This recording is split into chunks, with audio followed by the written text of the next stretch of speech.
Dhunot Sherpur road. Dhunot Sherpur রোডের আমরা এখন অবস্থান করছি ধুনট মোড় থেকে।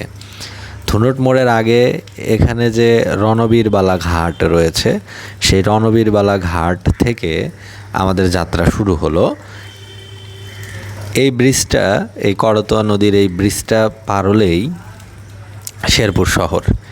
আর শেরপুর শহরের আগেই এই নদীর তীরে গড়ে ওঠা শহর শেরপুর, বগুড়ার একটি উপজেলা শেরপুর এবং পুরাতন পৌরসভা। বলা হয় বগুড়া পৌরসভা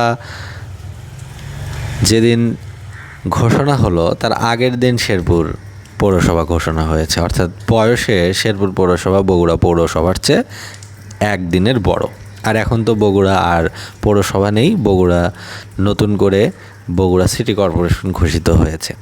তো আমরা এখন এই রাস্তা দিয়ে, এই মসৃণ সুন্দর তেলতেলে রাস্তা দিয়ে, ধুনটের রাস্তা এটি, আমরা সেই দিকে যাচ্ছি, ধুনটের দিকে যাচ্ছি। শেরপুর এবং ধুনট দুইটি উপজেলা মিলে একটি সংসদীয় আসন। জাতীয় সংসদের ৩০০টি আসনের ভিতরে এটা ৪০ এবং বগুড়া ৫। রাস্তার দুপাশে বিস্তৃত মাঠ, ফসল, আবাদি জমি। আর এই রাস্তাটি একসময় অপ্রশস্ত ছিল, ভাঙা ছিল। এখন রাস্তাটি অত্যন্ত মসৃণ এবং অল্প সময় লাগে। প্রায় ১৩ কিলোমিটারের মতো দূরত্ব ধুনট উপজেলা থেকে শেরপুর উপজেলা হেডকোয়ার্টারের দূরত্ব। তবে সময় এখন অনেক অল্প লাগে, ২০ থেকে ৩০ মিনিটের ভিতরেই এক উপজেলা থেকে আরেক উপজেলায় যাওয়া যায়। এর একমাত্র কারণ হচ্ছে এই রাস্তা, মসৃণ রাস্তা। ওই দূরে চোখ যাচ্ছে, দেখছেন সবুজ। এইসব জমিতে ধান চাষ, ভুট্টা চাষ, বিভিন্ন রকমের ফসলের চাষ করা হয়। আর বগুড়ায় যে কয়টি উপজেলা রয়েছে তার ভিতরে শেরপুর উপজেলা সম্ভবত প্রথম দিকে থাকবে। উপজেলা পর্যায়ে উন্নতর দিক থেকে শেরপুর উপজেলাটা বোধহয় ফার্স্ট পজিশনে থাকবে। মানে after Bogura, Sherpur would be the second developed area of Bogura district. এটা হতে পারে। এর কারণ হলো ঢাকা টু বগুড়া যে রাস্তাটা, সেটা চলে গিয়েছে শেরপুরের উপর দিয়ে। এই জন্য শেরপুরটা একটু উন্নত। এবং শেরপুর পৌরসভাটার বয়সও যেহেতু বেশি, এই জন্য অনেক পূর্ব থেকেই এখানে বাণিজ্য কেন্দ্র, ব্যবসা ইত্যাদি গড়ে উঠেছে। আর এই রাস্তায় বেশি চলে সিএনজি আর মোটর বাইক। আর এই যেসব ইজি বাইকগুলো দেখছেন, ব্যাটারি চালিত ইজি বাইক, এগুলো রয়েছে। ধুনট থেকে শেরপুরের যাতায়াতের মাধ্যম হচ্ছে বাস। এখানে গোসাইবাড়ি ১০ যে বাসটা চলে বগুড়া থেকে, একদম আপনার বগুড়ার হাড্ডিপট্টি এলাকা বলে, সেখান থেকে শুরু করে একদম গোসাইবাড়ি বাস স্ট্যান্ড পর্যন্ত। অর্থাৎ বগুড়া থেকে আপনার ৩ মাথা রেলগেট হয়ে, মেডিকেলের সামনে দিয়ে, বনানী হয়ে, মাঝিরা, তারপর বি ব্লক ক্যান্টনমেন্ট, শাহজাহানপুর, আবার এই পাশে গাড়িদহ, আরডিএ, ৯ মাইল, তারপর শেরপুর হয়ে, ধুনট মোড় হয়ে, এটা সালফা হয়ে, আবার ধুনট উপজেলা হেডকোয়ার্টার হয়ে চলে গিয়েছে একদম গোসাইবাড়ি পর্যন্ত। আর এছাড়া আপনি ধুনট থেকে শেরপুরে যাতায়াত করতে পারবেন সিএনজি যোগে। এখানে সিএনজিতে ৪০ টাকা ভাড়া, ধুনট থেকে শেরপুরের ভাড়া। এই দুইটা পপুলার মানে ওয়ে অফ ট্রান্সপোর্টেশন। সেটা হচ্ছে আপনাকে হয় সিএনজিতে যেতে হবে, না হয় বাসে যেতে হবে। এছাড়া আপনি ব্যক্তিগত গাড়ি থাকলে মোটর বাইক যেতে পারবেন। আর easy bike Bogura to Sherpur চলে না। তবে ইজি বাইকগুলো দেখতে পাচ্ছেন, এগুলো হচ্ছে বথুয়াবাড়ি বা সালফা থেকে শেরপুর এরকম, আবার বথুয়াবাড়ি থেকে ধুনট পর্যন্ত এরকম, মানে কয়েক কিলোমিটার যাতায়াতের জন্য সাধারণত ইজি বাইকগুলো দেখছেন। এগুলো অনেক দূরপাল্লার গাড়ি না, এগুলো ৪-৫ কিলোমিটারের ভিতরেই যাতায়াত করবে। দেখতে পাচ্ছেন পরিষ্কার ঝকঝকে দিনে এই রোডে আমাদের বাইক যাত্রা। এবং এই রাস্তাটি কিন্তু চলে গিয়েছে আপনার ধুনট বাইপাস হয়ে, অর্থাৎ হুকুমালি থেকে বাইপাস, মানে ওইটা হচ্ছে ধুনট কাজীপুর রোড। ধুনট বাজারে না গিয়ে একটু পাশ দিয়ে, ধুনটের পাশ দিয়ে চলে গেল রাস্তাটি, সেটা সোনামুখী হয়ে মেঘাই, আলমপুর, কাজীপুর বা সিরাজগঞ্জ ওই দিকে চলে গিয়েছে। মানে সিরাজগঞ্জ এবং বগুড়ার সংযোগ, অনেকটা বাইপাস সংযোগ, মেইন সংযোগ না, মেইন তো সিরাজগঞ্জ রোড দিয়ে যেতে হয়, প্রধান যেটা রাস্তা, এটাও কিন্তু অন্যতম একটা রাস্তা যে আপনি চাইলেও কিন্তু শেরপুর হয়ে, বগুড়া থেকে শেরপুর হয়ে ধুনট দিয়ে আপনি কাজীপুর বা সিরাজগঞ্জ যেতে পারবেন। এটা কিন্তু আরেকটা রাস্তা যাওয়ার। এবং এখান থেকে বাস চলে না, বড় বড় দূরপাল্লার বাস চলে না, তবে এখান দিয়ে যেতে পারবেন। এই যে হাতের বামে আপনারা দেখতে পাচ্ছেন আম গাছ লাগানো এবং একটা শিক্ষা প্রতিষ্ঠান, বড় কোনো প্রতিষ্ঠান মনে হচ্ছে, ওইটা হচ্ছে sulpha technical college, sulpha technical and কারিগরি কলেজ। এটা হলো কারিগরি কলেজ, অনেক পপুলার একটা কলেজ এই এলাকার, এবং হাইওয়ের পাশে বা রোডের পাশে হওয়াতে সুবিধা। আর এই যে এখানে যে সীমানা প্রাচীর দেয়া, এটা একটা মাদ্রাসা। এখানে সালফা টেকনিক্যাল কলেজ, সালফা কবরস্থান, সালফা মাদ্রাসা, তিনটা একদম পাশাপাশি জায়গায় অবস্থিত। আমরা সালফা বাজারের একটু আগে অবস্থান করছি, আর একটু দূর গেলে আমরা সালফা বাজার পাবো। এই যে এখানে বাম দিকে একটা রাস্তা চলে গেছে, ও পাশে ডান দিকেও একটা গেছে।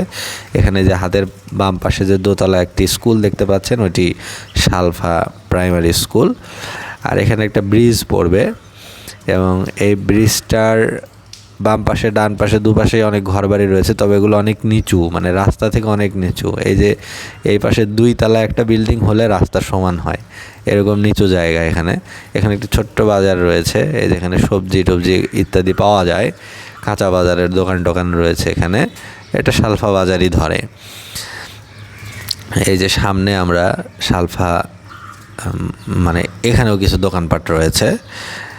এখানে 3টা অংশ, প্রায় ব্রিজের আগে একটা অংশ দোকানঘাট, ওটাও সালফা, পরে একটা কাঁচা বাজারের দোকান, সেটাও আবার এখানে কিছু দোকান রয়েছে, এটাও। এই যে বাম দিকে যে রাস্তা চলে গেছে, ওটা গেল গজারিয়া বড়ইতলি, ওই দিকে রাস্তা চলে গেল। তারপর ওই দিক দিয়ে একদম নদীর দিকে চলে গেছে রাস্তাটা, গ্রামের শেষ মাথায় নদী পড়বে।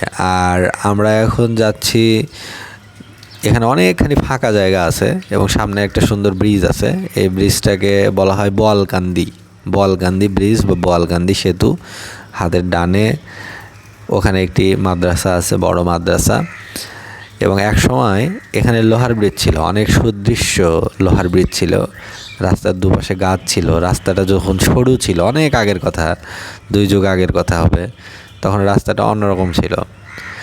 এখন রাস্তাটি তো আসলে পরিবর্তন হয়ে গেছে, প্রশস্ত হয়েছে, এবং এই ব্রিজটা হয়েছে, এটা বেশি দিন হলো হয়নি, এটা বোধহয় কত বছর হবে সঠিক খেয়াল হচ্ছে না।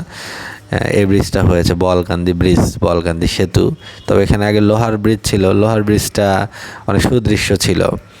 এখন এই রোডে আর লোহার ব্রিজ তেমন নেই। লোহার ব্রিজ আরেকটা ছিল, বথুয়াবাড়ি ব্রিজটাও লোহার ব্রিজ ছিল, কিন্তু এখন আর ওইটাও নেই। এখন ওখানে সব জায়গায় ঢালাই রাস্তা, পাকা ব্রিজ ইত্যাদি হয়েছে। এখন একটাই শুধু লোহার ব্রিজ আছে এই রাস্তায়, সেটা হলো ধুনট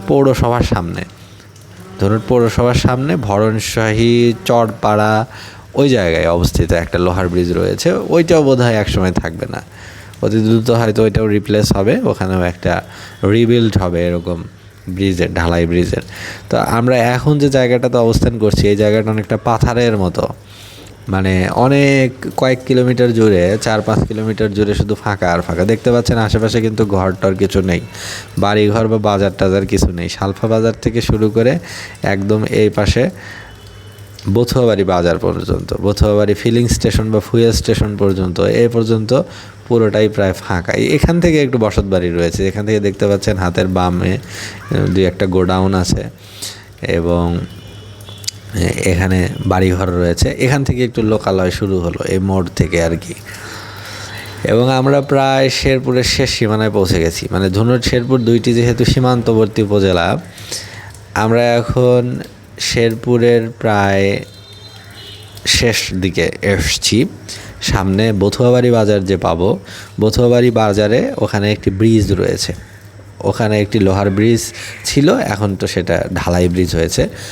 ওই ব্রিজটা পেরোলেই ব্রিজের ওই পার্টটা হচ্ছে ধুনট, আর এই পার্টটা হচ্ছে শেরপুর। আমরা এখনও শেরপুরের ভিতরে আছি এগুলো, এবং সামনে আমরা বথুয়াবাড়ি বাজার পাবো।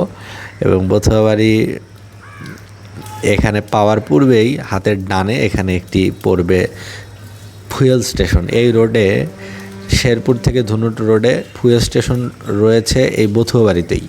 আর ধুনুটে ওখানে রয়েছে সুলতান ফিলিং স্টেশন হুকুমালিতে।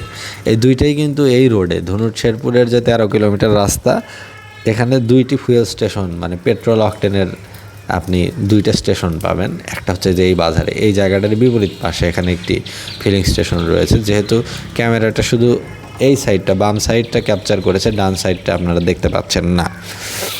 এবং এই যে আমরা এখন বথুয়াবাড়ি বাজারটা ক্রস করলাম, এটা হলো বথুয়াবাড়ি বাজার। এই যেখানে স্বাগতম জানাচ্ছে যে স্বাগতম ধুনুট উপজেলা। নিচ দিয়ে প্রবাহিত হয়েছে বাঙালি নদী, বাঙালি নদীর উপর দিয়ে তৈরি হয়েছে, নির্মাণ হয়েছে এই ব্রিজটি। এই ব্রিজটি যখন কাজ চলে তখন অনেক দিন জনদুর্ভোগ ছিল। নিচ দিয়ে খেয়া পারাপার হতে হতো, নৌকা পারাপার হতে হতো, নদী পার হতে হতো।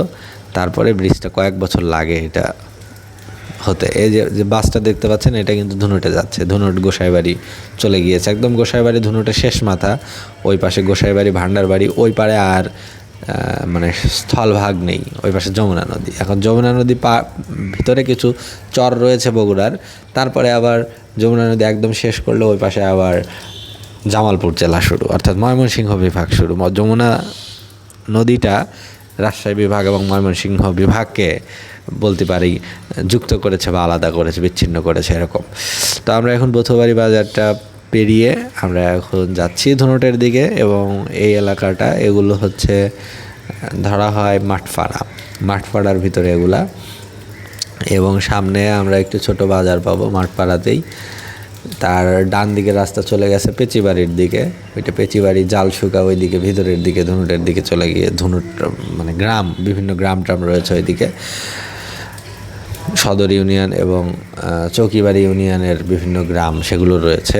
মাঠপাড়া থেকে ডানে যে রাস্তাটা গেছে, আর মাঠপাড়া গ্রামের বাম দিকে যে রাস্তাটা গেল ওইটা ভিতর দিয়ে গেলে তারাকান্দি একটা গ্রাম রয়েছে, সেখান দিয়ে আবার এলাঙ্গিও যাওয়া যায়, এলাঙ্গি ইউনিয়নেও যাওয়া যায় ভিতর দিয়ে। এখানকারও যে রাস্তাটা এটাও অনেক সুন্দর। এখানে দেখতে পাচ্ছেন প্রশস্ত রাস্তা, বাম পাশটা পুরোই ফসলের ক্ষেত অর্থাৎ ভুট্টার জমি নিচু, আর ডান পাশে চাতাল বা গোডাউন ইত্যাদি রয়েছে। এখান থেকে ধুনট আর বেশি দূরে নাই, মানে এখান থেকে আপনার ধুনট হচ্ছে বোধহয় 4 কিলোমিটারের মতো হবে।